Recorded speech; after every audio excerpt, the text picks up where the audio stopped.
troisième passion qui nous anime avec l'Observatoire, eh bien, c'est l'amour de la chose, du contenu imprimé. Vous savez peut-être que ESCP Europe a été la première école à créer un master édition avec l'Asfored. C'est un master qui tourne très bien, qui est aujourd'hui parrainé par le directeur général des éditions Stock.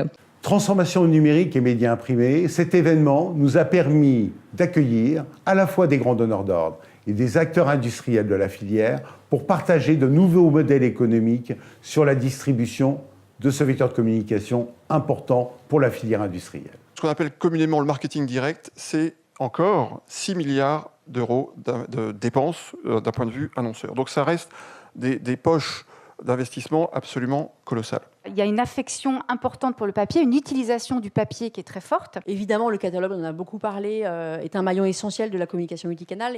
La communication, elle est la même, c'est-à-dire qu'il faut faire vivre en synergie, dans le bon mix, des moyens qui sont des moyens physiques et digitaux et qui doivent être calqués sur le modèle commercial de l'enseigne. Quand le client saisissait sa réservation pour aller recueillir son t-shirt et son memento, parallèlement à ça, nos conseillers recevaient un mail récapitulant en fait le passage des clients. Donc, ils savaient d'ores et déjà qui allait venir dans le dépôt.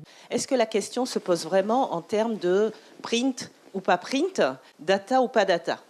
Opposer le papier au web, ça n'est pas forcément non plus tout à fait comme ça qu'il faut voir les choses. À nouveau, il faut être présent là où le consommateur nous attend. Deuxième temps fort, ce temps fort, c'est celui donc de l'écosystème de l'innovation et des startups au sein de l'Observatoire Commédia. Plus de 40 d'entre elles ont exposé au cours de cet après-midi l'ensemble de leurs innovations. Nous continuerons à fédérer à nos côtés de plus en plus de startups. Nous en avons 180 à nos côtés. J'espère qu'on sera à 200, 300, parce qu'on s'aperçoit que nombre d'entre elles, aujourd'hui, prennent langue avec le monde de la filière industrielle et contribuent à leur côté véritablement à la dynamique économique qui seront celles peut-être de leur propre transformation numérique. On est dans un monde de compétition, mais de temps en temps, même entre prestataires, même entre confrères, on est capable de mener des projets en commun. Et si ça tire l'ensemble de la filière vers le haut et que ça amène des solutions, on trouve ça très valorisant. La prise de conscience de l'importance du traitement des données à l'intérieur de l'entreprise, c'est quelque chose qui se décide en amont.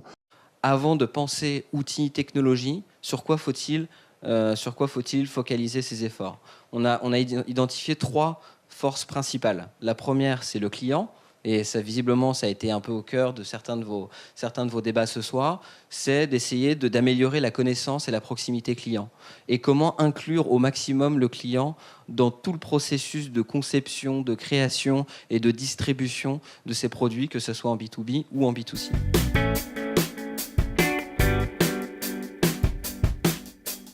L'Observatoire Commédia, c'est la nouvelle économie de la communication. C'est à la fois des groupes de travail, c'est à la fois des événements, des rencontres, des travaux, mais c'est aussi et surtout des valeurs que nous portons tous ensemble.